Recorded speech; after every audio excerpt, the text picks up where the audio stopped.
మన ప్రభువును మన రక్షకుడైన యేసుక్రీస్తు నామమున అందరికీ వందనాలు. దేవునికి స్తోత్రాలు.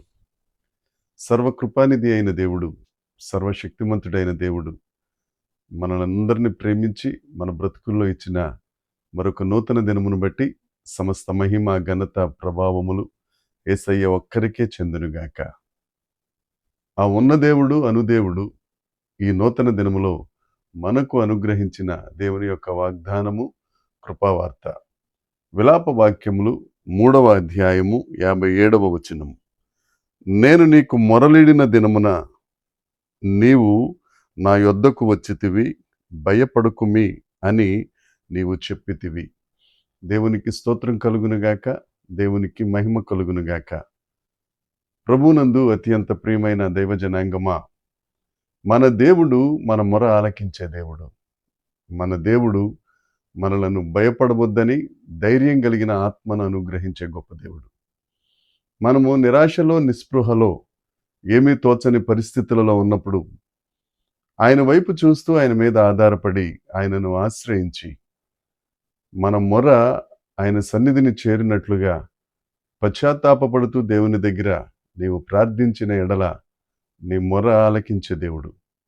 కీర్తనల గ్రంథము 65వ కీర్తన 2వ వచనంలో ప్రార్థన ఆలకించువాడిగా దేవుడు మనకు ప్రత్యక్షమై మన మొరలన్నిటినీ, మన బాధలన్నిటినీ ఆలకించి వాటన్నిటి నుండి విడిపించే గొప్ప దేవుడు. మన పితరుడైన అబ్రహాము గారికి దేవుడిచ్చిన వాగ్దానం, నీ సంతానమును ఆకాశ నక్షత్రముల వలె, నీ సంతానమును ఇసుక రేణువుల వలె నేను ఆశీర్వదిస్తానని ఆశీర్వదించి వాగ్దానం ఇచ్చి అబ్రహాము గారికి 100 సంవత్సరములు, షారాకు 90 సంవత్సరములు వచ్చినప్పుడు వాగ్దాన పుత్రుడిగా ఇస్సాకు గారు దేవుని కృప వలన జన్మించారు. ఇస్సాకు కూడా వివాహమైన తరువాత 40 సంవత్సరాల వరకు ఆయనకు పుత్రులు పుట్టలేదు. వాగ్దాన పుత్రునికే సంతానం లేదు. అయితే ఇస్సాకు దేవునికి మొర్రపెట్టుట వలన రెబ్కా గర్భవతి అయి జనాంగములకు, ఇజ్రాయేలు జనాంగమునకు సంతాన ప్రాప్తి కలుగచేసేటట్లుగా దేవుడు కృపను అనుగ్రహించారు. దేవుని యందు ప్రియమైన వారలారా, మనము దేవునికి మొర్ర పెడితే తప్పక దేవుడు మనకు సహాయం చేస్తారు. ఆయన ఇచ్చిన వాగ్దానములను నెరవేర్చే గొప్ప దేవుడు. దావీదు జీవితంలో కూడా ఒకటి కాదు, రెండు కాదు, ఒకదాని వెంబడి ఒకటి అనేక ఆపదలు వచ్చినప్పటికీ దావీదు దేవుని మీదే ఆధారపడ్డారు. దావీదు దేవుణ్ణి స్తుతించారు. ప్రతి విషయంలోనూ దావీదు అడుగుపెట్టిన ప్రతి చోట దేవుడు దావీదునకు విజయాన్ని ఇస్తానే వచ్చారు. ఒక మహారాజుగా ఆఖరికి దావీదు కుమారుడని యేసుక్రీస్తు ప్రభు అనిపించుకొనుటకు కూడా ఆయన ఇష్టపడినట్లుగా దావీదు దీవించబడ్డారు. అదే దేవుడు ఈ దినాన నీతో నాతో మాట్లాడుతున్నారు. ఆపద్దినమున మనం మొరపెడితే మన మొర ఆలకించే దేవుడు నీకున్నాడు. నీ గోడు ఎవరు పట్టించుకోకపోవచ్చు, నీ గావు కేక ఎవరి చెవిని వినబడకపోవచ్చు, కానీ నీ ప్రార్థన ఆలకించే దేవుడు, నీ ప్రార్థనను ఏరుకుని ఒడిని నింపుకునే దేవుడు నీకు అతి సమీపంగా ఉన్నారు. ఆయనకు మొరపెట్టు, ఆయన తప్పక నిన్ను ఆశీర్వదిస్తారు. అంతేకాదు, భయపడకుమి అని అభయం ఇచ్చిన దేవుడు యేసు ప్రభు ఒక్కరే. భయం నీ తలుపు తడితే నువ్వు ధైర్యంగా తలుపుని తీసినప్పుడు భయము నీ కనుచూపు మేరలో కనపడదు.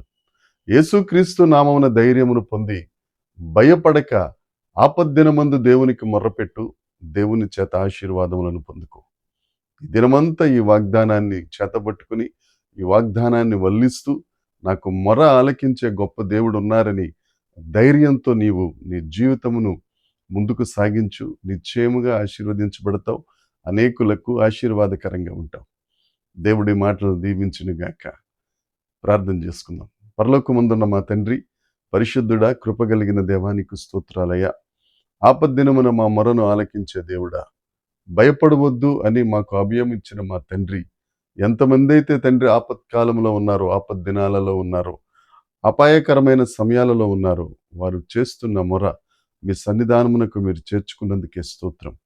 భయపడవద్దని వారిని ధైర్యపరిచి, వారి జీవితములను ఆశీర్వదించి అనేకులకు ఆశీర్వాదకరంగా చేసి, వారి ద్వారా మీరు మహిమ పొందుతున్నందుకై సమస్త మహిమ ఘనత ప్రభావములు మీకు ఆరోపిస్తూ, యేసుక్రీస్తు నామమున ప్రార్థించి అడిగి వేడుకొనుచున్నాము తండ్రి.